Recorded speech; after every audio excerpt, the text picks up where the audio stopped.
அக்கா நான் இன்னும் வீடியோ போடலை. சப்ஸ்கிரைபர் எத்தனை பேர் இருக்காங்க? ஷார்ட் வீடியோ போட்டிருந்தா அதில் வந்து பார்த்துட்டு சப்ஸ்கிரைப் பண்ணியிருப்பாங்க. ஷார்ட் வீடியோவாக போடணும்ல. ஃபஸ்ட்டு ஷார்ட் வீடியோ போடுங்க. என்னோட வீடியோவில் ஒரு கமெண்ட் பண்ணுங்க, சரியா? சப்ஸ்கிரைபர் வருவாங்க. ஒரு வீடியோவில் கமெண்ட் பண்ணுங்கள். என்னோட ஷார்ட் வீடியோவில் கமெண்ட் பண்ண தினேஷ். சப்ஸ்கிரைபர் 50 பேர் இருந்தாங்கன்னா தான் லைவ் போட முடியும், இல்லைன்னா லைவ் போட முடியாது.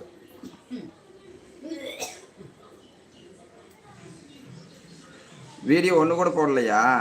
ஏதாவது ஒரு வீடியோ போடுங்க. டெய்லி ஒரு வீடியோ 2 வீடியோ போடுங்க. அப்போ தான் வந்து சப்ஸ்கிரைபர் வருவாங்க, இல்லைன்னா வரமாட்டாங்க. நிறைய லைவ் போங்க, நிறைய லைவில் போய் பேசுங்க.